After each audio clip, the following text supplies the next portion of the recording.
Verleden seizoen verloor Venray tweemaal met 2-1 van Horst. Trainer Frans Koenen probeert met de volgende 11 tot een succesformule te komen. Sam Stiphout op doel, Jordi Wismans, Stef van Dijk, Sander Lenders en Joy Koenen vormen de achterhoede. Het middenveld wordt gevormd door Rick Egelmeers, Stijn Brinkman en Stan Kirsten. En voor de doelpunten dienen te zorgen Ron Kleuskens, Armin Schala en Jesse Rommen. Ton Kostermans van de Wittehorst komt bij Venray Frans Koenen tegen. Zij kennen elkaar nog van wedstrijden in een andere regio van het land. De trainer van de bezoekers kiest voor Sjors Wit op doel, Tom Sanders, Bart Spreeuwenberg, Wil Spreeuwenberg en Bart Sanders in de achterhoede. Op het middenveld Michiel Hansen, Daan van Leisdonk en Joep Beurskens. De voorhoede vormen Marco Daniels, Tom Derks en Joost van Rens.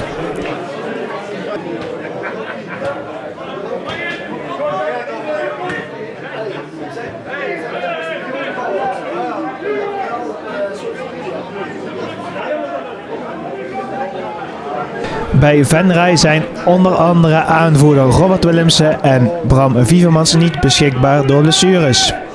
Als in de beginfase dan Jordi Wismans niet zo slim speelt, Stef van Dijk ingrijpt maar daarbij diezelfde Wismans vol in het gezicht raakt, is het al even schrikken. De rechtsback kan echter de wedstrijd voortzetten.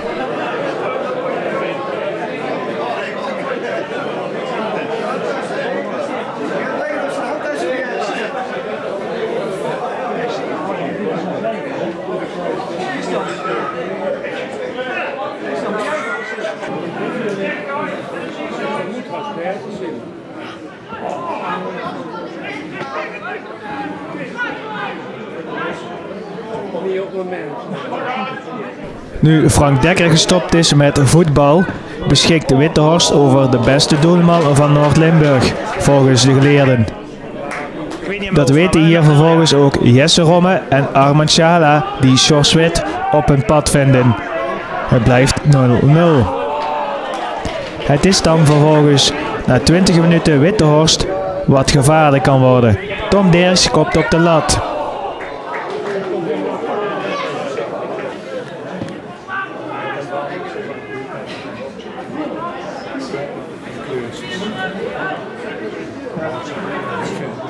Een inzet van Marco Daniels, die slim voor Joy Koenen komt, wordt knap gepakt door Sam Stiphout, de doelman van Venray. Inworp voor Venray op een half uur spelen. Wellicht een overtreding op Van Dijk, maar balverlies voor de verdediger. Egelmeers en Koenen dekken beide Joost van Rens niet af en de Wittehorst middenvelder hoeft de bal alleen maar binnen te tikken. Gelukkig voor Venray tikte hij de bal over het vangnet.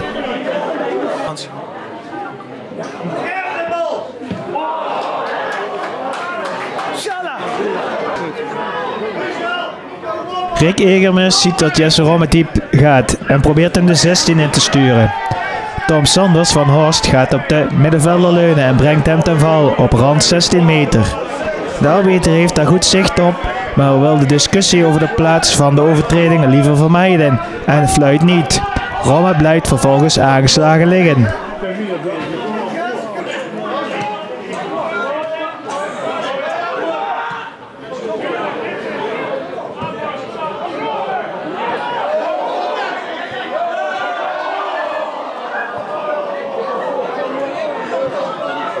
Het lijkt er dan op dat we met een 0-0 ruststand naar de thee gaan. Joy Koenen met de inworp. Wittehorst kan de bal voorwaarts brengen, maar Sander Lenders pikt op en drijft de bal op. Een 1-2 met Schala volgt. Lenders speelt dan de bal mooi vrij. Centraal staat daar Jesse Romme, die de bal direct doorpaast op rechts naar de inkomende Schala. En die werkt de bal in de verre hoek achter doelman Sjors Wit. Vlak voor rust staat Venray dan zo toch op een 1-0 voorsprong.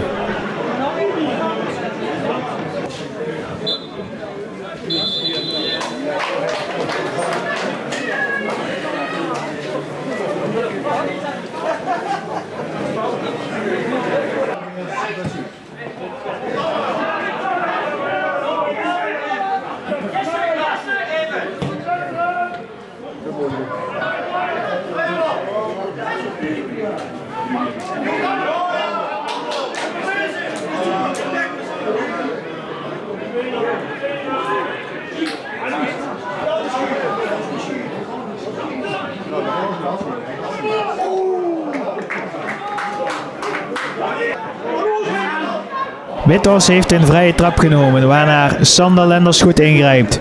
Stan Kirsten met een fijne actie en hij stuurt invaller Danny Pelser de diepte in. In eerste instantie kan hij de bal niet fijn controleren en niet voor direct gevaar zorgen. Hij weet de bal wel bij Ahmed Chala te krijgen. Zijn inzet wordt door Tom Sanders van de lijn gehaald.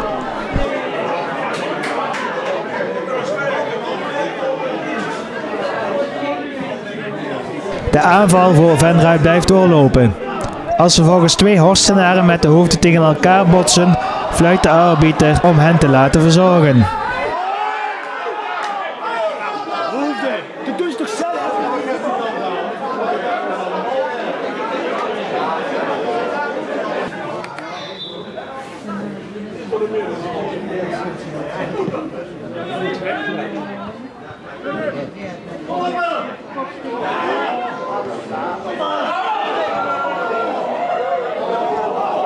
Beide elftallen weten dan een hele poos niet echt gevaarlijk te worden in beide doelgebieden.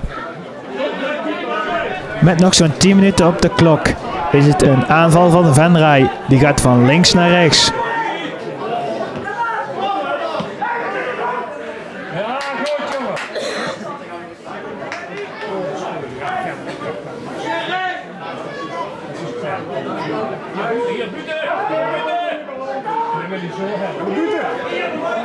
Een voorzet van Ron Kleuskens.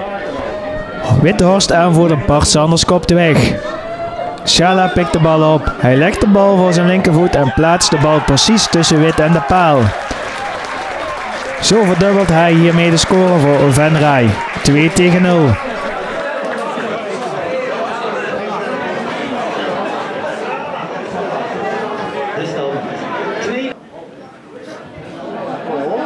De inzet van Tom Derks wordt knap gekeerd door Sam Stiphout.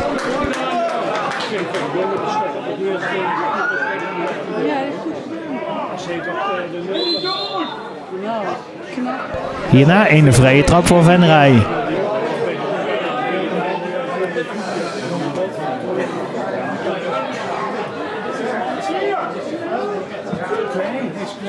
De bal komt op de rechterflank bij Ron Kleuskens, die vanmiddag heel erg actief was.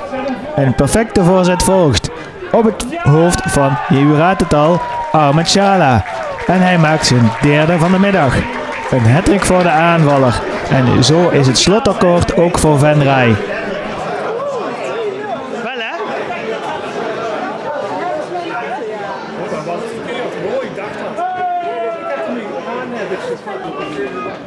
Hierna volgt direct een publiekswissel en Jeroen Vulleks vervangt hem.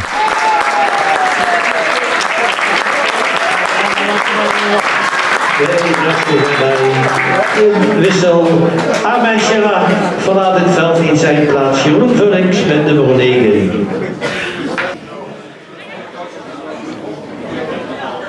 Venray weet zo te winnen met 3-0 tegen Withorst.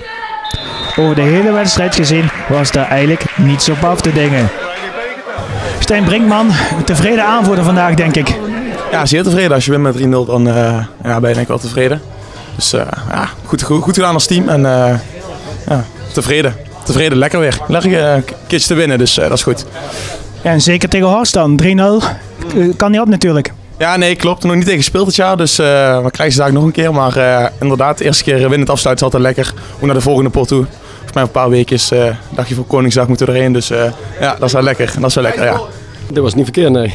Maar we hebben nu 5 wedstrijden gehad volgens mij. En ja, moet ik zeggen, vandaag stond er echt een team een keer. We hebben fijn samengewerkt, gretig op elke bal. Eerste helft niks aan te merken, tweede helft ja, misschien iets de ruimtes groot gemaakt, maar uiteindelijk mooi afgewerkt denk ik. Ja, vorige week dan 4-1 verloren. En dan denk je, ja, Horst is altijd een wedstrijd op zich, maar ja, hoe was het met vertrouwen, zelfvertrouwen van vorige week? Ja, volgens mij hebben we al een tijdje niet meer van Horst gewonnen, dus, maar eigenlijk hebben we het daar helemaal niet over gehad. Ja, inderdaad, vorige week dan tegen Gelder op 4-1 was slecht. Met name de tweede helft. En ik denk dat we het vandaag goed hebben opgepikt met z'n allen. En ja, iedereen werkte hard voor elkaar. En ja, ook gelukkig dat we scoorden. Dus ja, dan is het lekker als je 3-0 wint, dat je 3 keer scoort en de 0 houdt. En geeft ook vertrouwen naar volgende week toe. En hopelijk de rest van de weken. Ja. Ja, we moeten ook Luister, ik vind als wij elke wedstrijd zo voor elkaar knokken en zo gretig zijn, dan komt het voetballen vanzelf. En dan ken de tegenstanders, zoals je zegt, niet, maar hoeven we volgens mij niet bang te zijn. Dus dat we nog een keer verliezen. Maar